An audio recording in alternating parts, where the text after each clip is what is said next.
हमारी दुनिया जंग के एक नए दौर में जा रही है। एक ऐसा दौर जिसमें टेक्नोलॉजी और आर्टिफिशियल इंटेलिजेंस हम पर हावी होती जा रही है। डिजिटल टेक्नोलॉजी जहां हर इंसान की जरूरत बन चुकी है, इसी तरह मिलिट्री फोर्सेस भी टेक्नोलॉजी से भरपूर वेपन्स बनाने में मजबूर है। आज हम मॉडर्न और फ्यूचर टेक्नोलॉजी के ऐसे वेपन्स देखने जा रहे हैं जिनके बगैर शायद अब मिलिट्री ऑपरेशन करना नामुमकिन हो। हमारे चैनल पर आपका फिर से स्वागत है। आज से पहले मुझे भी यही लगता था कि एम बॉट्स सिर्फ वीडियो गेम्स में ही पाए जाते हैं, लेकिन हकीकत ये है कि ये रियल लाइफ में भी एग्जिस्ट करते हैं।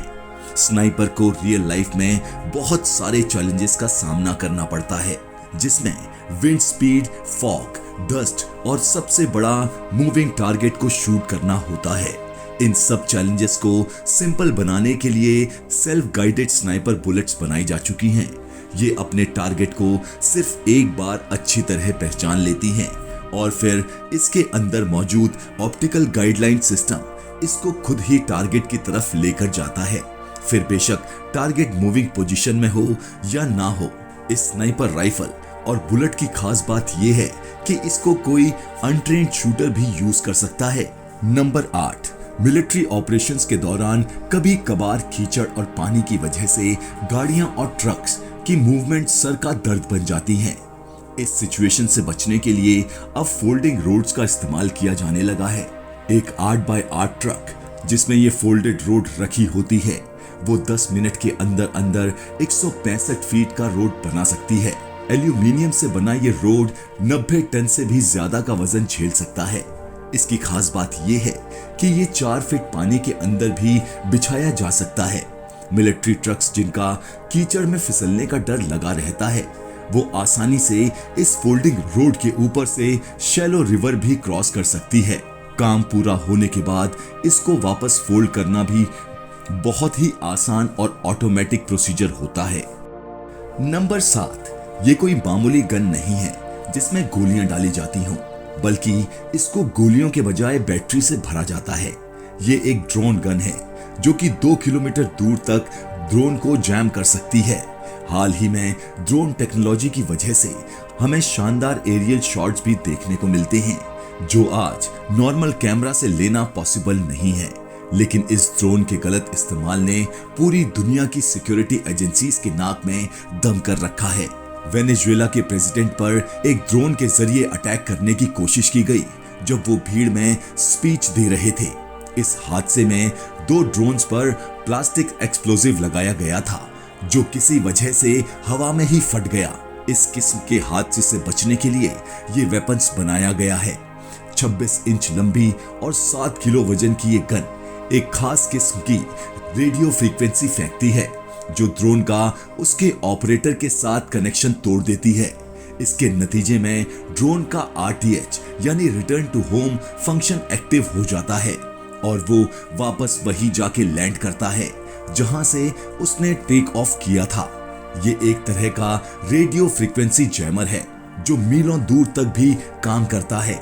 2019 में एशियन गेम्स के दौरान इस गन की मदद से 7 कमर्शियल ड्रोन को जैम करके उनके रास्ते से हटाया गया था, क्योंकि वो एक प्रोहिबिटेड एरिया में फ्लाई कर रहे थे जहां से प्रेसिडेंट ऑफ फिलीपींस के हेलीकॉप्टर को गुजरना था। ड्रोन गन की मदद से अगर वक्त पे इसको नहीं हटाया जाता तो कोई बड़ा हादसा भी हो सकता था। नंबर 6, ड्रोन गन तो ज्यादा से ज्यादा उसका ऑपरेटर के साथ कनेक्शन तोड़ सकती है, पर ड्रोन को कब्जे में लेने के लिए स्काई वॉल 100 बजूका काम आ सकती है। ब्रिटिश कंपनी ओपन वर्क्स के इस बजूका में ड्रोन के साथ फिजिकल होने का ऑप्शन मौजूद है।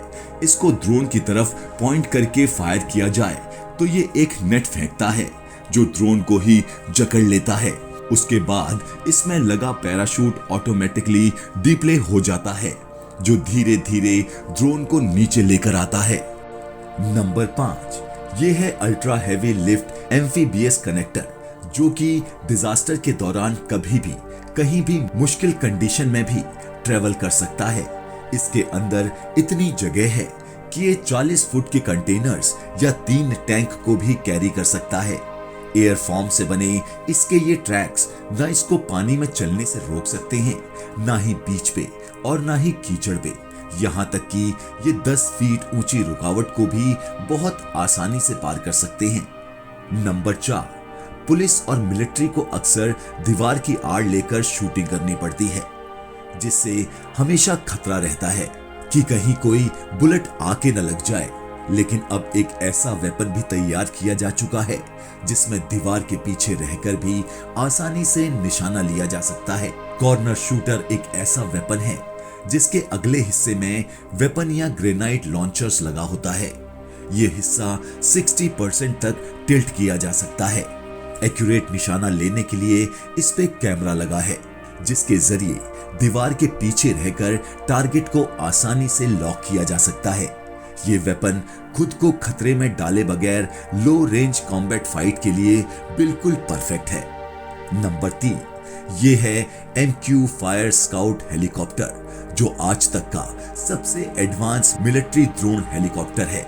इसके फीचर्स की एक बहुत बड़ी लिस्ट है। बगैर पायलट के ये 12 घंटे तक फ्लाई करता है और मीलों दूर बगैर कंट्रोल यूनिट को लाइव फीड भी बताता है। टेक ऑफ से लेकर लैंडिंग तक इसकी पूरी फ्लाइट ऑटोमेटिक है, यानी ये अपने आप खतरा भांपता है और उसकी तरफ फ्लाई करके उसकी वीडियो कंट्रोल यूनिट को भेजता है। इसमें लगे थर्मल और नाइट विजन सेंसर रात के वक्त भी दुश्मन की वीडियो कैप्चर करने की काबिलियत रखते हैं। ना सिर्फ इतना, बल्कि इसमें अल्ट्रासोनिक सोनोबायूज भी लगे हैं, जो ये ओशियन में फेंककर अंडर वाटर सबमरीन और शिप को 150 किलोमीटर दूर तक भी डिटेक्ट कर सकते हैं। नंबर 2, ये बात तो सबको मालूम है कि सर्विस डॉग्स दुनिया भर की मिलिट्री और पुलिस में भर्ती किए जाते हैं। ये वो काम भी कर सकते हैं जो शायद इंसान के बस की बात नहीं होती, जैसा कि दूर से किसी माइन या प्लैनेट बॉम्ब को सूंघ लेना। सर्विस डॉग्स की प्रोटेक्शन के लिए रेक्स स्पेक्स नामी ये गॉगल्स तैयार किए गए हैं, जिसमें लगा वायरलेस कैमरा ऑफिसर्स को लाइव फीड देता है, फिर चाहे दिन की रोशनी हो या रात का अंधेरा। वाटरप्रूफ होने के साथ साथ इसमें एक रेडियो सिस्टम भी लगा होता है, जिसके जरिए रियल टाइम में इनको इंस्ट्रक्शन भी दी जा सकती है। और अब नंबर 1, ये है ब्लैक नाइट ट्रांसफॉर्मर, जिसमें 8 इंजन और रोटर्स लगे हैं।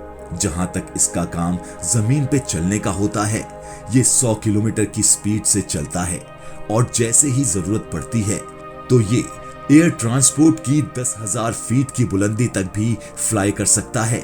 31 फीट लंबा और 19 फीट चौड़ा ये फ्लाइंग ट्रक अपनी साइज की वजह से कार्गो ड्रॉप्स करने और जख्मी सोल्जर्स को फौरन ले जाने के काम आता है। बैटलफील्ड से टेक ऑफ करने के बाद ये सेफ स्पॉट पे लैंड करके ड्राइव करना शुरू कर देता है, जिससे जख्मी को एम्बुलेंस में ट्रांसफर करने का टाइम भी बच सकता है। अगर आपको हमारा वीडियो पसंद आया हो तो प्लीज लाइक और सब्सक्राइब जरूर करें।